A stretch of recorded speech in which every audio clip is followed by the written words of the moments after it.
Hey guys, I've got about 20 minutes before I clock in, but yeah, you see the title you see the question in the title here, and I, don't- this is something I don't think any of us probably would have been asking in 2017, but after last night, I I don't know what to expect anymore. I mean, one thing that OTRS Central said in their Raw review towards the end is they mentioned that the only logical payoff to anything with this whole mysterious situation with Kurt Angle and what these texts mean and what the controversy is and the question. The one thing that the Schleg Daddy, Jeff Siegel at OTR Central said was the most logical payoff would have to be Dixie Carter. Jeff mentioned that Dixie ended up getting a lot of publicity,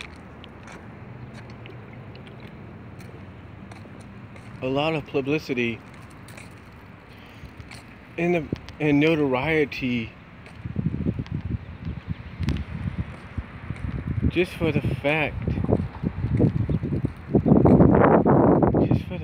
that she was appearing on Kurt Angle's Homecoming 24 WWE 24 special last night. And yes, it did say Dixie Carter. Yes, it said, not mentioned, not physically spoken, but mentioned in word. It did say TNA Wrestling. It said Total Nonstop Action. It said former president. And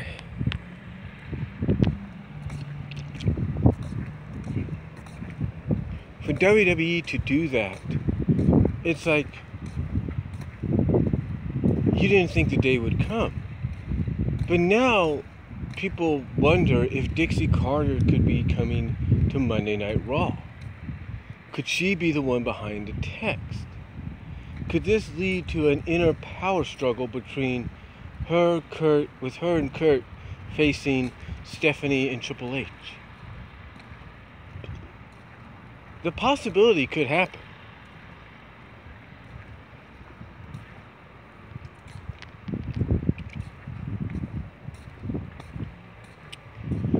But knowing how WWE is, will they be willing? I mean, if you think about it in a sense, she still has the hashtag TNA Dixie.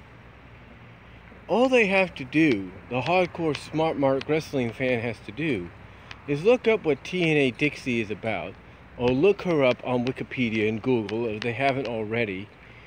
Find out that she used to run TNA Wrestling, and thus finding out that and thus by Googling even more, finding out that TNA Wrestling is now GFW Impact Wrestling, and thus they'd want to check it out. So is WWE willing to possibly do that? Are they willing to take essentially now an alumnus of that company that's been that was rebranded as Slammiversary, put her on television, and in a sense promote a company that she used to run under a different name that's now under a new name that's currently run by Anthem Sports and currently, creatively controlled by Jeff Jarrett? Would they be willing to do that? Because the domino effect could come into play here, and that is you bring her in, you brought her in for this interview, you could possibly bring her in for this angle, and guess what happens? You're giving notoriety to another company that potentially one of your stars, if she's still with you or not, has associated herself with behind the scenes and cleverly or uncleverly on camera at their own pay-per-view last Sunday.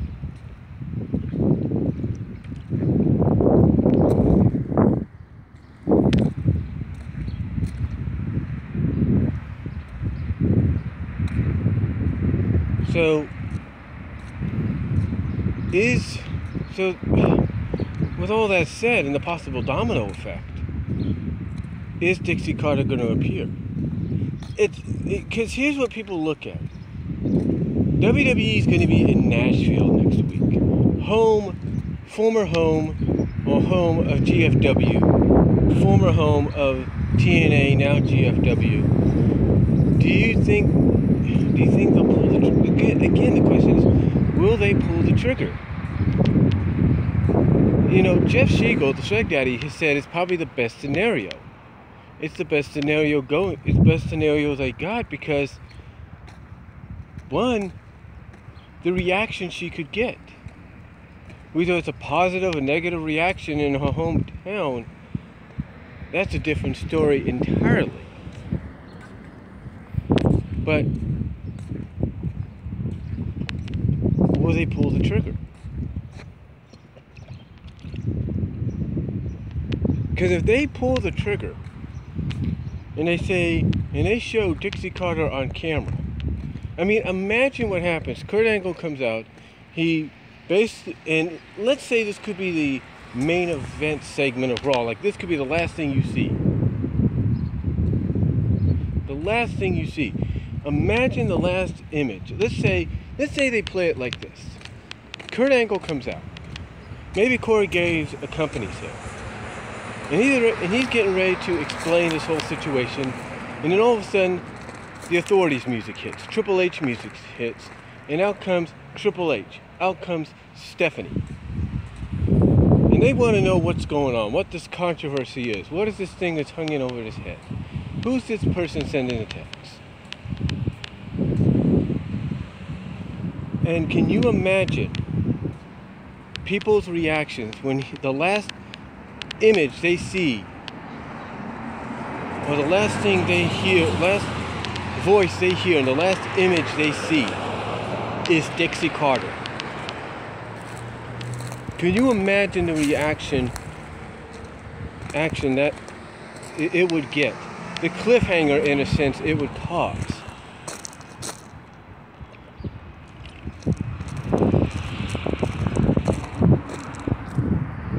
Because when one thinks about it, folks,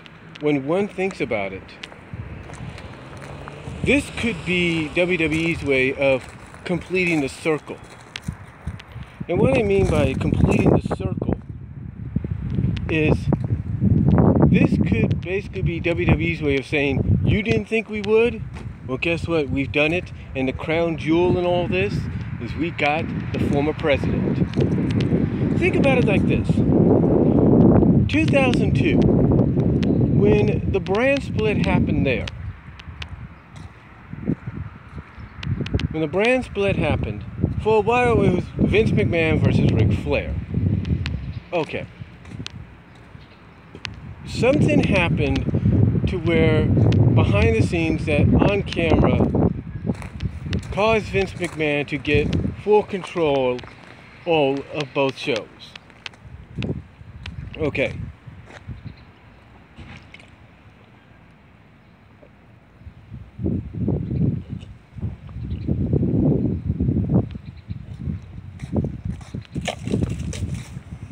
It's caused Vince McMahon to get full control of both shows. So, what I'm getting at is, shortly after Vince got control of both Raw and SmackDown, he named separate general managers. SmackDown got his daughter, Stephanie McMahon, who turned out to be one of the more beloved, popular babyface GMs that they had, surprisingly. On the other hand, Raw got Eric Bischoff, who was sort of the heelish, tweener GM that you love to hate and you hate to love. But here's the thing. No one saw Eric Bischoff coming. No one knew Eric Bischoff was going to be in the building until that infamous interview between Booker T and Jonathan Coachman. Because as Booker T's being interviewed by Jonathan Coachman, he suddenly looks to the side, he gets this look of disbelief on his face. And why does he have this look of disbelief? because into the picture comes, into camera view, into the picture comes Eric Bischoff. No one ever thought they'd see him on WWE television, ever. And this was the former president of WCW. And that, even to this day, created a moment that even to this day, people still talk about. Because they didn't expect him on Raw. They didn't expect Vince McMahon to name him the first ever Raw general manager. They didn't expect it. They didn't even think he'd even step foot in the WWE, even step foot in the WWE period, because of what he tried to do behind the scenes and in front of the camera in WCW to try to humiliate WWE. No one ever thought it would happen, but yet it did. That's why when you look at this possibility and speculation of, you look at the speculation of the possibility that the person that could be revealed as the one behind the text could be Dixie Carter? Can you imagine the reaction? Like I said, if it's played out to the point that the last thing you see on your television as Raw goes off the air next week in Nashville, the last thing you hear and see is Dixie Carter's voice, and physically here she comes walking out the entranceway. Can you imagine the reaction? It may not be as big a reaction as Bischoff got, but she's still well known enough for what she's done in the wrestling business as far as TNA, aka GFW now, is concerned, that just her presence alone would cause a social media, well, not implosion, but a social media uproar. Because one, no one would ever think she would have showed up on television. I mean, here's the thing, they wouldn't have expected, okay. What I'm saying is, no one ever expected Dixie to appear on WWE, period. She was kind of like Bischoff. No one ever thought she even consider stepping foot in WWE or even appearing in some capacity or form on WWE television. No one had expected that. But yet, when news broke on WWE's own website that she was going to be one of the people they interviewed, and one of the ways they acknowledged it was by using her Twitter name at TNA Dixie. Look what happened. People started talking because they didn't think this would happen. No one ever thought Dixie would want to associate herself with WWE in any form, even if it was to do an interview about Kurt Angle.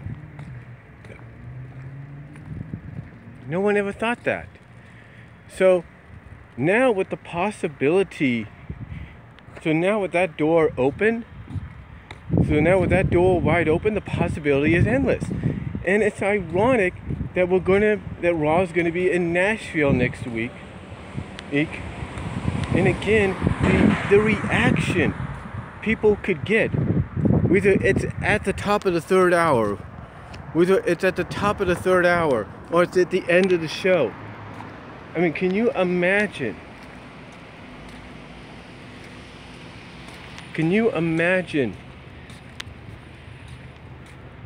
Imagine, like I said, the reaction. Because, like I said, the way it could play out is you could have Kurt out there with Corey Graves, or just out by himself, getting ready to talk about what's going on. Here comes Stephanie's music playing. Here comes Triple H's music playing, or just Triple H's King of Kings music playing.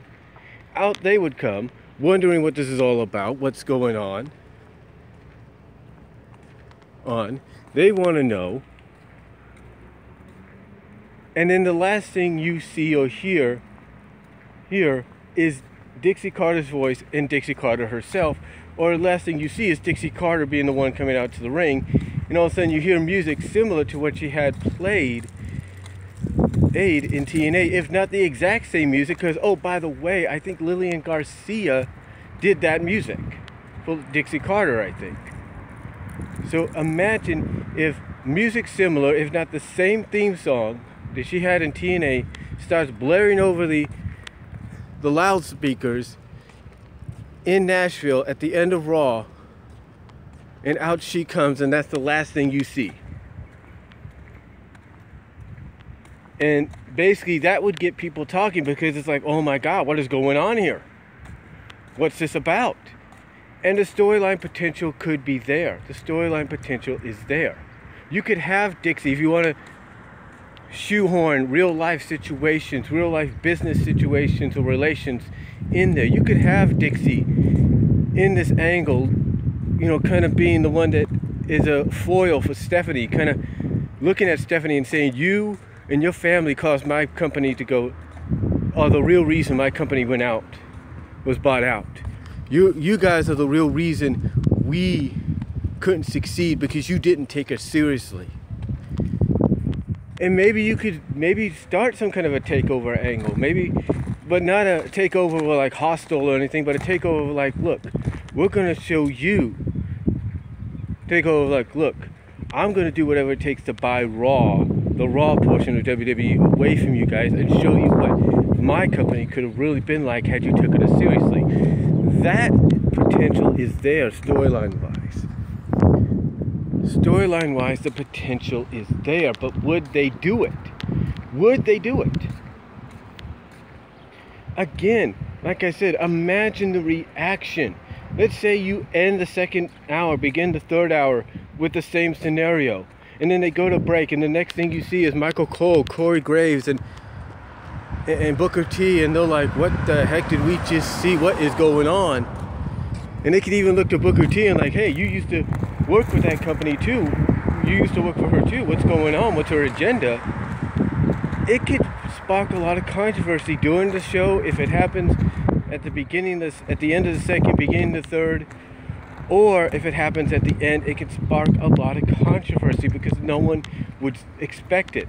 Like I said, it goes back to when Eric Bischoff came on to Raw. No one thought he was going to show up. No one thought he was going to appear on camera whatsoever, that he'd step foot in a WWE ring again, he'd ever step foot in the WWE ever. But yet, here he was. There he was in 2002, showed up. He was named the first Raw General Manager. So can you imagine that almost similar reaction? Maybe not as much, but can you imagine a similar reaction to Dixie Carter showing up on Raw next week? And like I say, the way it could play out, whether it's at the end of the second, beginning the third, same situation, or if it's the way you close out Raw, and she's the last thing you hear and see, the last person you hear and see. Can you imagine? Can you imagine what could happen? And you could play it off with, you know, with people, and with individuals like Stephanie and Hunter. Oh my gosh, you could play it off very, the story angle could write itself, because you could have Stephanie and Hunter be like, this is your big secret? they could laugh it off and treat it like and treat her debut, if you will, at her acknowledgement, her appearance, her debut, if you will, as a joke. Like, hey, we could, like a joke, basically on camera acknowledge that even by meeting her and seeing that this is Kurt's secret, that she was never a threat. You could have them I mean, the thing is, character-wise, you could, and storyline-wise, you could have Hunter and Dixie play it off like, hey, this is your big deal, this is your big controversial situation. You know, they could play it off like she's never been a threat. She's a joke. Oh, she's not really a threat. Da, da, da, da. Again, you can throw real life situation into the story if you want to. Or even you could have Dixie, if they want to further it, acknowledge the fact that, yeah, you know, not many people looked at her as a threat or anything. But you could have her bring up, however, that was, you can have even Dixie acknowledge, yeah, you know, not a lot of people would saw me or my company as a threat or anything in the past few years. But then you could bring up something like, however, it's ironic though that this company did see me as a threat when my company had a lot of traction. When we signed Kurt, you can have her acknowledge that when they signed Kurt,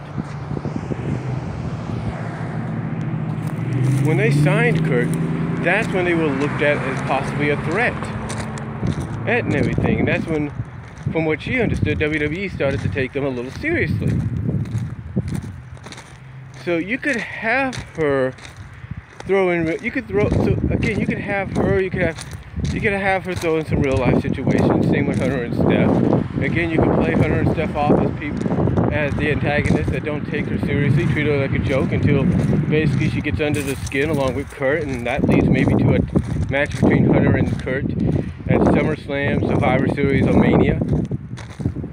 So you could treat it that way, and again, it would actually work. I think the story writes itself. But again, imagine if that happens in Nashville, of all places. But the question is, does WWE have the guts to do it? Will they make this happen? Will they make it happen? Will it become a reality? Or will they just throw out somebody that we don't know? Maybe they throw out maybe they actually use his real life wife and say, this is what's going on. I don't know. Do they do the whole, oh, Stephanie's been sleeping with Kurt kind of deal, and that turns into what happens between Hunter and Kurt? We don't know. But again, I do agree with Jeff. I think the most logical thing, because you're going to be in Nashville anyway, is Dixie Carter. It's the most logical thing to do. It's the most logical, sensible thing to do. Some people may not agree with it, but again, did you agree with Eric Bischoff showing up in WWE in 2002? Did you think that was going to happen? No. Similar situation could happen here, but it's up to WWE to do it. So, will they do it? I don't know. We'll have to wait and see. Let me know what you guys think down below. Do you think WWE will pull the trigger and bring Dixie in? How do you see it happening? Do you see it happening as her being the last thing we see at the end of Raw? Or do you see it happening like at the beginning, at the third hour, where it's something that people talk about for the rest of the show? Let me know what you think down below. Comment if you like. OTR Central, I'd like to hear from you guys. I got to get back to work, and I'll talk to y'all later.